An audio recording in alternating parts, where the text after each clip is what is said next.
شیر اور خرگوش۔ ایک گھنے جنگل میں ایک شیر رہا کرتا تھا۔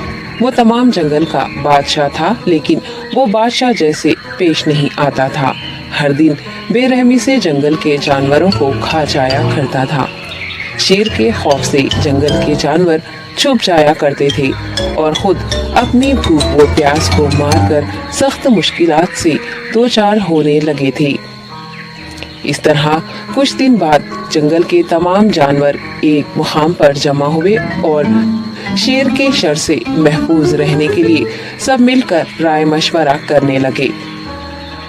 سب نے اپنی اپنی بات رکھی اور آخر میں ایک گیدڑ نے کہا، میرا خیال ہے کہ ہم روز شیر کے ہاتھوں مرنے کے بجائے ہم خود ایک بار شیر کے پاس چلے جائیں۔ اس طرح روزانہ شیر کسی ایک کو کھا لے گا اور ہم سب اپنی اپنی باری سے چلے جائیں گے اور بلا خوف و ڈر سکون سے زندگی گزاریں گے۔ گیدڑ کے مشورے پہ تمام جانور رضامند ہو گئے۔ ایک بندر نے کہا، ٹھیک ہے، تمہاری بات بالکل درست ہے۔ موت کا خوف کرنے کے بجائے اپنی باری آنے تک ہم اطمینان و سکون کی زندگی گزار سکیں گے۔ جانوروں کی بات چیت مکمل ہونے کے بعد خود گیدڑ نے شیر کے پاس جا کر یہ ساری بات بتائی۔ گیدڑ کی باتیں سننے کے بعد شیر نے کہا، میں بادشاہ ہوں، اس لیے تم سب کی بات مان رہا ہوں، لیکن ایک بات غور سے سن لو۔ اگر کسی دن مجھے جانور ملنے میں تاخیر ہو جائے تو میں خاموش نہیں بیٹھوں گا اور دوبارہ تم سب پر حملہ کرنا شروع کروں گا۔ شیر نے بڑے غصے سے یہ سب کہا۔ شیر کی باتیں سن کر گیدڑ نے سر ہلاتے ہوئے حامی بھر دی اور وہاں سے چلا گیا۔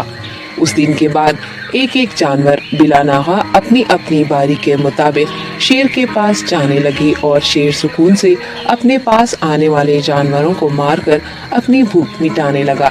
یہ معاملہ ایسے ہی چل رہا تھا اور ایک دن شیر کے پاس جانے کی باری ایک خرگوش کی آئی۔ وہ خرگوش بہت ہی ہوشیار تھا۔ اسے شیر کے پاس جانا منظور نہیں تھا اور اس نے اپنے ساتھی جانوروں کو بے رحمی سے مارنے والے شیر کو سبق سکھانے کی ٹھان لی اور ایک اچھی تدبیر نکال کر آہستہ آہستہ شیر کی گفا کے پاس پہنچ گیا۔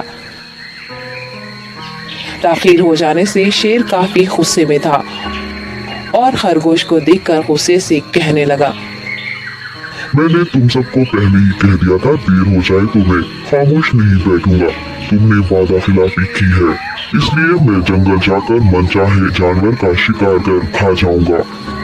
تب خرگوش نے شیر سے کہا، معاف کر دیجیے بادشاہ سلامت، غلطی ہو گئی اور اس کا ایک واجب سبب ہے۔ اطمینان رکھیے، میں بیان کرتا ہوں، آپ سنیے اور اس کے بعد آپ آرام سے مجھے مار کر کھا لیں۔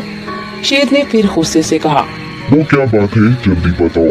خرگوش نے کہا، بادشاہ سلامت، میں آپ کے پاس آ رہا تھا اور راستے میں مجھے ایک شیر مل گیا اور مجھے مارنے کے لیے آگے بڑھنے لگا۔ میں نے آپ کی بہادری کی بات اس شیر کے سامنے رکھی، لیکن وہ شیر آپ کے بارے میں بہت برا بھلا کہنے لگا۔ یہ سن کر میں نے غصے سے کہا، تم ہمارے جنگل کے نہیں ہو، ہمارے بادشاہ کے بارے میں ایسی باتیں مت کہو۔ یہ سن کر وہ شیر مجھ پر حملہ کرنے کے لیے تیار ہو گیا۔ یہ دیکھ کر میں نے کہا، تم مجھے مارو گے تو ہمارے بادشاہ تمہیں ہرگز نہیں بخشیں گے۔ تب اس شیر نے کہا، تمہارا بادشاہ میرا کیا کر لے گا؟ میں نے کئی ہاتھیوں کو اپنے پنجے سے مار گرایا ہے، تمہارا بادشاہ ہو یا کوئی اور ہو، میرے ہاتھوں بچ نہیں سکتا اور میرے سامنے کوئی ٹک نہیں سکتا، میں اسے ختم کروں گا۔ یہ سب بدتمیزی کرنے لگا۔ میں نے اس شیر سے کہا، تم ہمارے بادشاہ سے آ کر بات کرو۔ تب اس نے فخر سے کہا، میں کیوں آؤں؟ تمہارے بادشاہ میں دم ہے تو اسے ہی یہاں لے کر آؤ۔ یہ کہہ کر مجھے دبانے لگا۔ بادشاہ سلامت، اسی لیے آنے میں تاخیر ہو گئی۔ یہ سنتے ہی شیر غصے سے کہنے لگا، چلو ابھی چلتے ہیں، اسے ختم کر دوں گا۔ یہ سننے کے بعد خرگوش نے شیر کو جنگل کے درمیان موجود ایک کنویں کے پاس لے گیا۔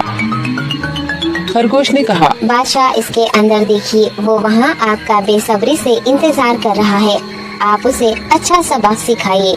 شیر غصے سے فوراً کنویں میں جھانکنے لگا اور زور سے دہاڑنے لگا۔ تب دوسری جانب سے بھی دوسرا شیر دہاڑتا ہوا محسوس ہونے